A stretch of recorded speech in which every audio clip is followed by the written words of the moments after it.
donc je vais partir de l'idée que s'il a pleuré, c'est que les infos l'ont touché, comme quoi il était en bis-bis avec son coach Unai Emery et peut-être un petit peu avec Cavani aussi, donc c'est que ça l'a touché. Mais ce qu'il faut qu'ils comprennent, chaque pays a ses spécificités. Ici, on est en France. On est en France, il y a quand même malgré tout un peu de jalousie pour les garçons qui gagnent bien leur vie, qui sont des stars, qui sont beaux garçons, qui ont plein de qualités. Je pense qu'en France, il faut savoir se protéger. C'est pas l'Italie, c'est pas l'Espagne, c'est pas d'autres pays où la starification, où la gloire plaît et donne envie. Je pense que il faut faire les choses en fonction des spécificités des pays. Et je serais lui, je me protégerais un petit peu plus. Je le vois beaucoup sur les réseaux sociaux, sur des sorties, sur Halloween, on le voit déguisé, où il aime bien s'amuser. Il a raison, qu'il le fasse. Il a 25 ans, c'est de son âge, c'est son équilibre. Il n'y a pas de problème là-dessus.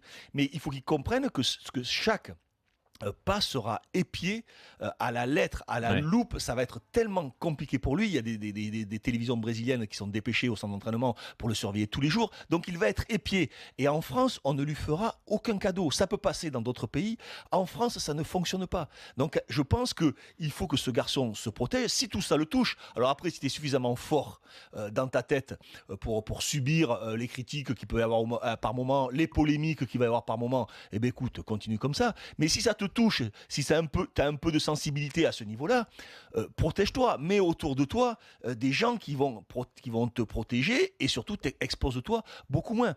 Parce que tu vas connaître des moments difficiles, parce que c'est la vie de tout sportif. Le jour où tu vas connaître ces moments difficiles, personne en France ne te fera de cadeau. Donc à un moment ou un autre, j'ai trouvé surprenant que ça le touche et que ça le prenne autant à cœur.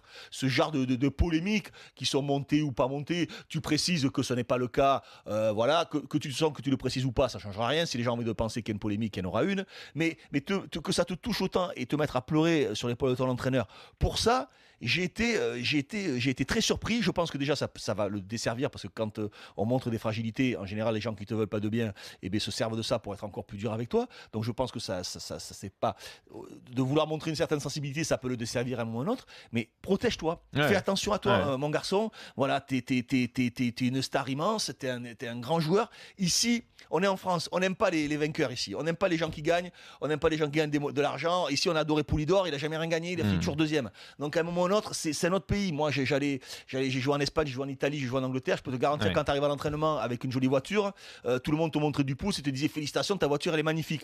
En France, tu viens à l'entraînement quand tu es footballeur ou au travail avec une jolie voiture, on te la raye, on te critique, on dit que tu n'es pas suffisamment bon ou fort pour te la payer, ou qu'est-ce qu'il a fait. Donc, il faut qu'il s'adapte à ça, quoi. Ou qu'est-ce qu'il a fait comme arnaque pour pouvoir se payer cette voiture. Donc à un moment ou à un autre, voilà, attention à lui. S'il est un petit peu sensible à ce niveau-là, attention à lui.